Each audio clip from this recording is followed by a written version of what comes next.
எல்லோருக்கும் வணக்கம். இது உங்கள் வேர்ல்ட் ரெஸ்லிங் தமிழ் சேனல். நான் உங்கள் ஆனந்த். இந்த வீடியோவில் ஃபைனலி செத் ராலன்ஸ் அண்ட் பிரான் பிரேக்கர் ஒன்றா டீமாக ஜாயின் பண்ணதுக்கான உண்மையான ரீசன் என்ன, ஏன் பால் ஹேமன், செத் ராலன்ஸ், பிரான் பிரேக்கர் ஒரு டீமாக ஃபார்ம் ஆகியிருக்காங்க அப்படின்றத பற்றி டீட்டெயில்டாக பார்க்க போகிறோம்.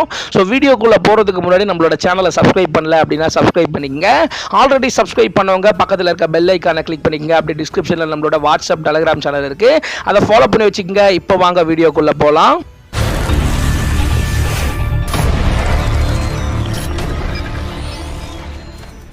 ஃபஸ்ட்டு பார்த்தீங்கன்னா இந்த வருஷம் ரெஸ்ல்மேனியா 41 பொறுத்த வரைக்கும் WWE பார்த்தீங்கன்னா நைட் 1ல் ஒரு ட்ரிபிள் த்ரெட் மேட்சை கன்ஃபார்ம் பண்ணியிருந்தாங்க. Roman Reigns versus Seth Rollins versus CM பங்குக்கான ஒரு ட்ரிபிள் த்ரெட் மேட்ச் நடந்துச்சு. இந்த மேட்சை பொறுத்த வரைக்கும் பால் ஹேமன் ஃபைனலி பார்த்தீங்கன்னா ரோமன் ரெயின்ஸ் அண்ட் CM பங்குக்கு ஆப் அடிச்சுட்டு ஃபைனலி பார்த்தீங்கன்னா செத் ராலன்ஸோட போய் ஜாயின் பண்ணிட்டாரு.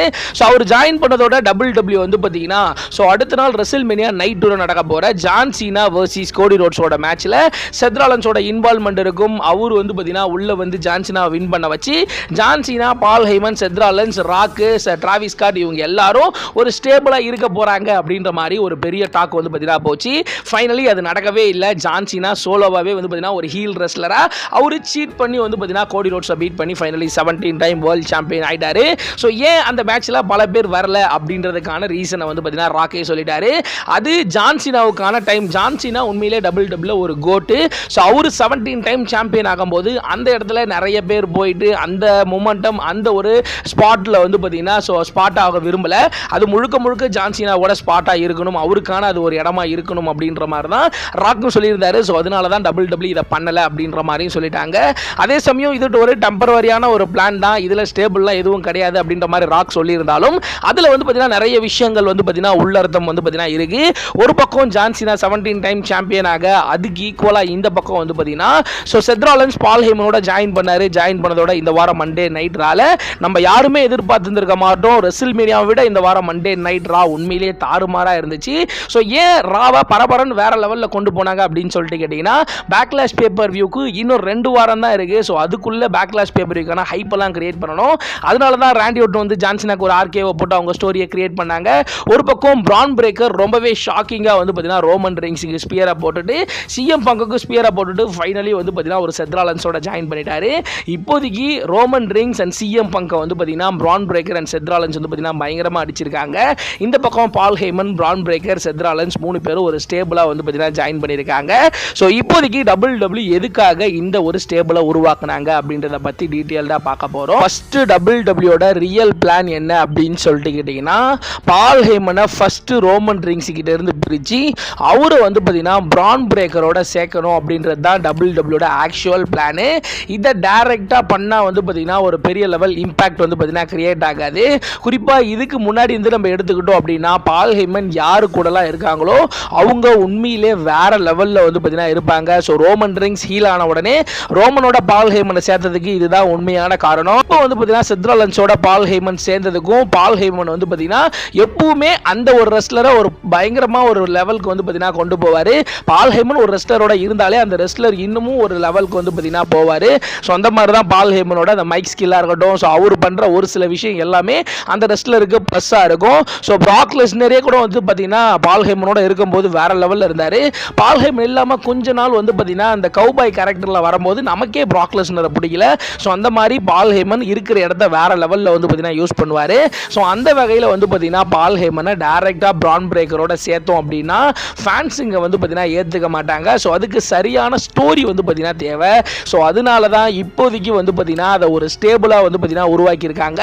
இதை ஒரு லாங் டைம் ஸ்டேபிளாக பண்ணி கடைசியாக பார்த்தீங்கன்னா செத் ராலன்ஸ் எப்படியா இருந்தாலும் ஒரு ஸ்டேபிளுக்கு ஒரு முடிவுன்றது வரும்.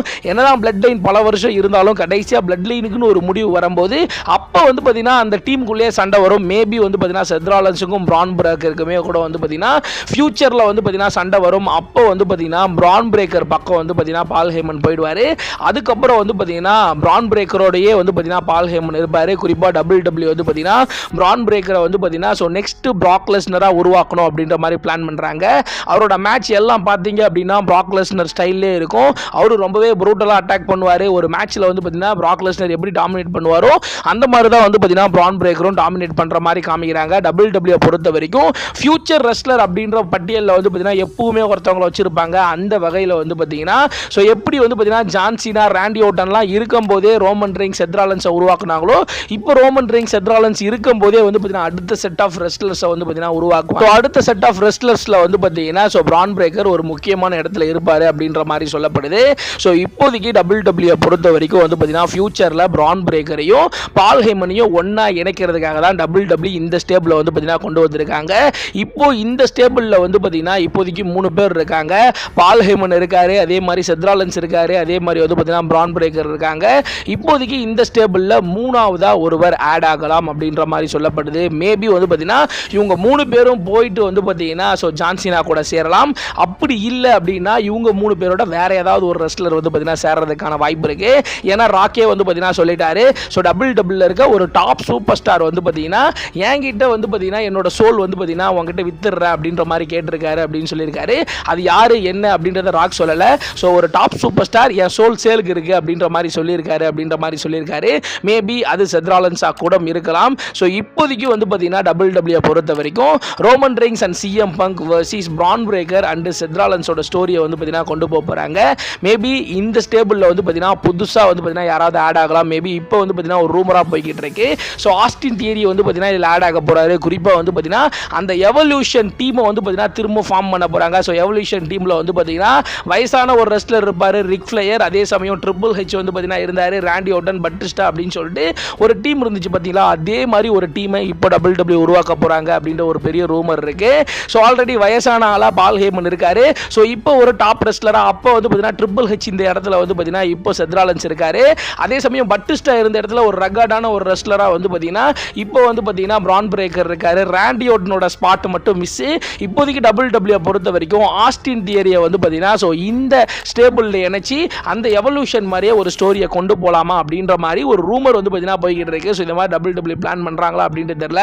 ஸோ ஆஸ்டின் தியரியும் பாவம் உண்மையிலே ஒரு டேலண்டான ரெஸ்லரு. ஸோ வின்ஸ் மெக்மேன் இருந்திருந்தா எப்பயோ ஒரு பெரிய சாம்பியனாக இருந்திருப்பாரு. ஸோ அவர் அந்த ஸ்டேபிளில் போட்டாலும் நல்லா இருக்கும். இப்போதைக்கு வந்து பார்த்தீங்கன்னா WWE வந்து பார்த்தீங்கன்னா இந்த ஸ்டேபிளில் மேபி ஒரு ரெஸ்லர் சேரலாம், இல்லை இவங்க அப்படியே போயிட்டு ஜான் சீனா கூட சேரலாம்.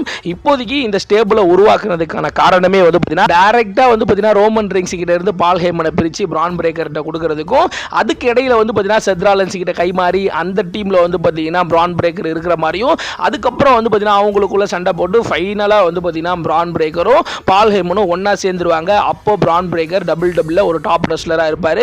ஸோ எப்படி பிராக் லெஸ்னர் பயங்கரமாக டாமினேட் பண்ணாரோ அந்த மாதிரி ஃபியூச்சரில் ஒரு வருஷமோ இல்லை 2 வருஷத்துலேயே வந்து பார்த்தீங்கன்னா பிரான் பிரேக்கர் ஒரு டாப் ரெஸ்லராக மாறிடுவார். அப்போ பால் ஹேமன் அவரோட இருக்கிறதுக்காக தான் WWE இப்படி பிளான் பண்ணியிருக்காங்க அப்படின்ற ஒரு பெரிய அப்டேட் கிடைச்சிருக்கு.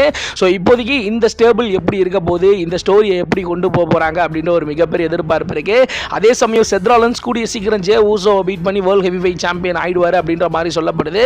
ஸோ என்ன நடக்க போகுது அப்படின்ட்டு தெரியல. இப்போதைக்கு இந்த ஸ்டேபிள் சேர்றதுக்கு இதுதான் காரணம் அப்படின்ற மாதிரி சொல்லப்படுது. ஸோ நீங்கள் என்ன நினைக்கிறீங்க? டேரெக்டாக ரோமன் ரெயின்ஸ் கிட்ட இருந்து பால் ஹேமனை பிரித்து அப்படியே பிரான் பிரேக்கர்கிட்ட சேர்த்துருந்தா நீங்கள் ஏற்றுக்கிட்டு இருந்திருப்பீங்களா அப்படின்றத மறக்காம கீழே கமெண்ட் செக்ஷனில் கமெண்ட் பண்ணுறேங்க. இப்போதைக்கு செத் ராலின்ஸ், பால் ஹேமன், பிரான் பிரேக்கர் இந்த ஸ்டேபிளில் புதுசாக எந்த ரெஸ்லர் ஜாயின் பண்ணால் நல்லா இருக்கும் அப்படின்ற உங்களோட கருத்தை மறக்காம கீழே கமெண்ட் செக்ஷனில் கமெண்ட் பண்ணுறேங்க. ஸோ இந்த ஒரு வீடியோ உங்களுக்கு பிடிச்சிருந்துச்சு அப்படின்னா லைக் பண்ணுங்கள், ஷேர் பண்ணுங்கள், மறக்காமல் சப்ஸ்கிரைப் பண்ணுங்கள். அப்படியே டிஸ்கிரிப்ஷன் நம்மளுடைய ஃபேஸ்புக், ட்விட்டர், இன்ஸ்டாகிராமோட பேஜ் இருக்குது. ஸோ இதை கிளிக் பண்ணி ஃபாலோ பண்ணி வச்சுக்கோங்க. அடுத்து ஒரு நல்ல வீடியோவில் நான் உங்களை சந்திக்கிறேன்.